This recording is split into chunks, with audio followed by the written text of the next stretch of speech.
Hello and नमस्ते। आप सुन रहे हैं कहानियाँ खुशवंत सिंह की। आज की कहानी है एक औरत की तस्वीर। एपिसोड 2। मेरी दादी माँ और सब दादियों की तरह बूढ़ी थी। मैं 20 साल से उनकी ऐसी ही झुर्रियोंदार बूढ़ी काया देख रहा था। लोग कहते थे कि वो कभी युवती और सुंदर थी और उनका पति भी था, पर इस पर विश्वास करना कठिन था। मेरे दादा का चित्र बाहर के बड़े कमरे में दीवार पर लगा था।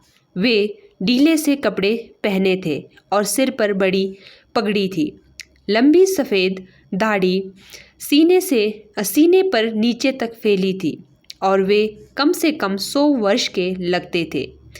वे ऐसे नहीं लगते थे जिनके एक पत्नी और कई बच्चे थे। ऐसे लगते थे जिनके ढेर सारे पोते पोतियां ही हो सकते थे। और दादी के बारे में तो ये विचार कि वो कभी सुंदर और जवान भी रही होगी एकदम गलत लगता था। वो अक्सर हमें बताती थी कि बचपन में वो क्या खेला करती थी। उनके ये विचार हमें बहुत बेहुदा लगते थे और हम ये बातें उनकी सुनाई देवी देवताओं और मसीहाओं की कहानियों की तरह सुनकर भूल जाते थे। उनका कद हमेशा छोटा, शरीर मोटा और कमर झुकी झुकी रहती थी। उनके चेहरे पर एक दूसरे को काटती बहुत सी झुर्रियाँ थीं जो हर जगह से निकलकर हर किसी जगह तक दौड़ती नजर आती थी। हमारा मानना था कि वो हमेशा ऐसी ही थी। वो बूढ़ी थी और बहुत ज़्यादा बूढ़ी, इतनी ज़्यादा कि और बूढ़ी नहीं सकती थी और पिछले 20 साल से ऐसी ही बनी रही थी। वो सुंदर तो हो ही नहीं सकती, अच्छी ज़रूर लगती रही होगी। वो जग सफ़ेद कपड़े पहने घर भर में उचक कर घूमती रहती थी। एक हाथ कमर पर रखे कि संतुलन बना रहे और दूसरे में सुमिरनी जिसे वो हमेशा जपती रहती थी। उनके चांदी की तरह चमकते बाल, पीले टेढ़े मेढ़े चेहरे पर बेतरकीब फैले होते और होंठों पर वजन बुदबुदाती रहती थी। हाँ, वो बहुत अच्छी लगती थी। वो पहाड़ों पर सर्दी के दृश्य की तरह थी, चारों तरफ सफ़ेद बर्फ से ढकी, जो शांति और संतोष की भावना जगाती है। दादी माँ और मैं बहुत अच्छे मित्र थे। मेरे माता पिता जब शहर रहने गए तो मुझे उनके पास छोड़ गए थे और हम हमेशा साथ रहते थे। वो सवेरे मुझे जगाती और स्कूल के लिए तैयार करती।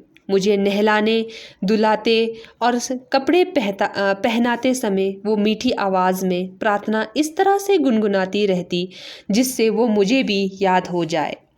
मुझे उनकी आवाज़ अच्छी लगती थी, लेकिन मैं सुनता तो रहता, लेकिन मैंने याद करने की जहमत नहीं मोल ली।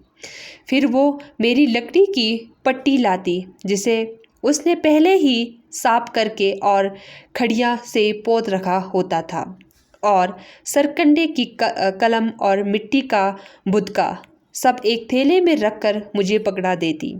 इसके बाद हम शाम की रखी बासी रोटी पर ज़रा सा घी और शक्कर चुपट कर नाश्ता करते और स्कूल के लिए चल पड़ते। वो कुछ और बासी रोटियां साथ रखती जिन्हें वो रास्ते में कुत्तों को खिलाती चलती थी। दादी माँ मेरे साथ हमेशा स्कूल इसलिए जाती थी क्योंकि वो गुरुद्वारे का ही हिस्सा था। ग्रंथी हमें वर्णमाला और सवेरे की प्रार्थना सिखाता था। हम बच्चे वरांडे में दोनों तरफ कतार बनाकर बैठ जाते और गाने के स्वर में वर्णमाला या प्रार्थना दोहराते रहते और दादी माँ भीतर जाकर ग्रंथ साहब का पाठ करती। जब दोनों का काम पूरा हो जाता, हम एक साथ वापस घर लौटते। इस दफ़ा गांव के कुत्ते गुरुद्वारे के दरवाजे पर हमें मिलते। वे हमारे पीछे चलते। दादी माँ द्वारा फेंकी जाने वाली रोटियों के लिए लड़ते झगड़ते घर तक आते। जब हमारे माता पिता शहर में आराम से रहने लगे, तब उन्होंने भी हमें तब उन्होंने हमें भी बुलावा भेजा। अब हमारी घनिष्ठता खत्म हो गई। दादी माँ का मेरे साथ स्कूल आना बंद हो गया। मैं बस से अंग्रेजी स्कूल जाने लगा, जहाँ सड़कों पर कुत्ते नहीं होते थे। इसलिए दादी माँ ने घर के आंगन में पक्षियों को चुग्गा डालना शुरू कर दिया। समय बीतने के साथ हमारा मिलना जुलना भी कम होने लगा। कुछ दिन तक तो वो मुझे सवेरे जगाकर स्कूल जाने के लिए तैयार करती रही। जब मैं घर लौटता तो वो पूछती कि आज गुरुजी ने क्या सिखाया है।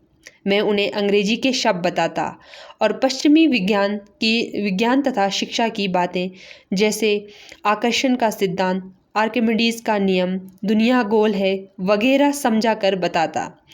लेकिन ये उन्हें अच्छा नहीं लगता था। इसमें वो मेरी बिल्कुल मदद नहीं कर सकती थी।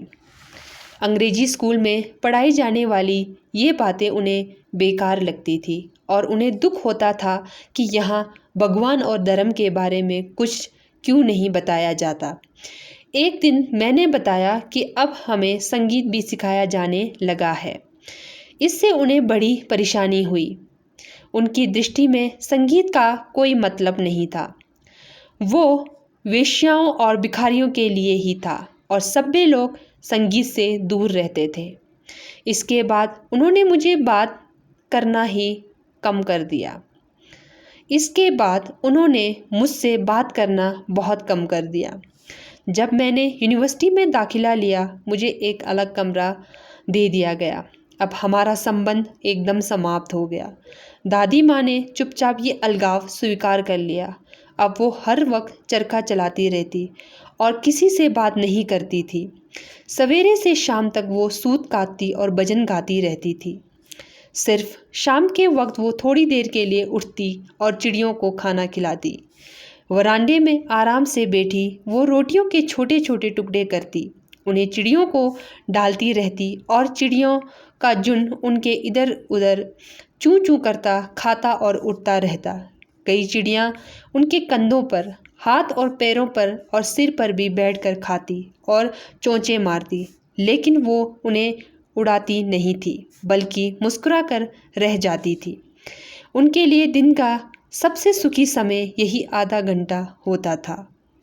जब मैं उच्च शिक्षा के लिए विदेश जाने लगा, तब मैंने सोचा कि दादी माँ इससे बहुत दुखी होंगी। मुझे 5 साल बाहर रहना था और इस बीच में पता नहीं क्या हो जाए।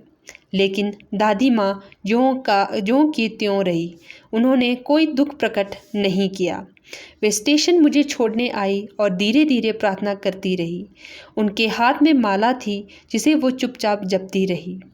उन्होंने मेरा माथा चूमा, लेकिन मैं जो सोचता था वो नहीं हुआ।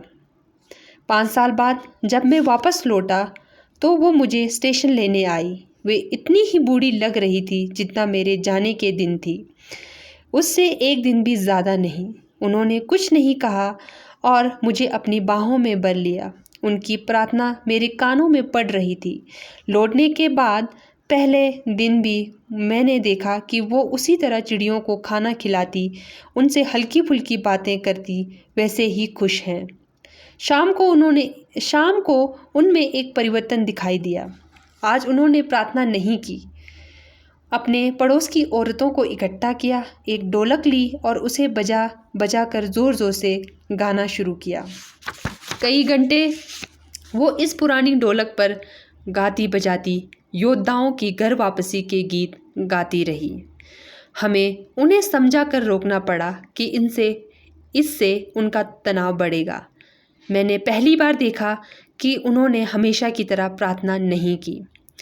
दूसरे दिन सवेरे उन्हें बुखार चढ़ आया। डॉक्टर बुलाया गया तो उसने देखकर कहा कि कोई खास बात नहीं है, बुखार उतर जाएगा। लेकिन दादी माँ ने कुछ और ही कहा। उन्होंने कहा कि अब उनका अंत निकट है। उन्होंने कहा कि कई घंटे से प्रार्थना नहीं की है, इसलिए अब वो किसी से बात नहीं करेंगी, बल्कि सारा समय प्रार्थना में ही बिताएंगी। हमने इसका विरोध किया, लेकिन हमारी बातों को नज़रअंदाज करके वो शांतिपूर्वक खाट पर लेटी चुपचाप सुमिरन फेरती प्रार्थना करती रही। हमारी उम्मीद से पहले ही उनके होंठ अचानक बंद हो गए। सुमिरन हाथ से गिर पड़ी और आंखें बंद हो गई। उनका चेहरा हल्का पीला पड़ गया और हम समझ गए कि वो अब नहीं रही हैं। हमने उन्हें बिस्तर से उठाया और जैसी प्रथा है धरती पर रख दिया और उनके शरीर पर एक कपड़ा डाल दिया। कुछ घंटे शोक मनाने के बाद हम उनके तह संस्कार की तैयारी करने लगे।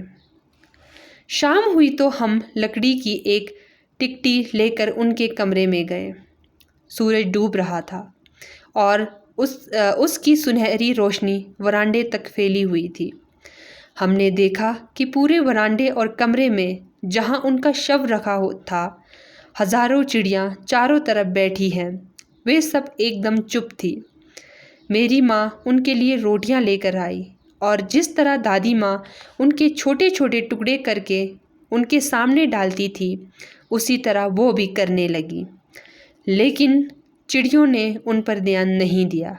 जब हम दादी माँ की अर्थी उठाकर बाहर लाए, तब वे चुपचाप उड़ गई। दूसरे दिन सवेरे बंगी ने रोटी के वे टुकड़े इकट्ठा किए और कूड़ेदान में डाल दिए। तो ये थी आज की कहानी। मिलते हैं अगली कहानी में।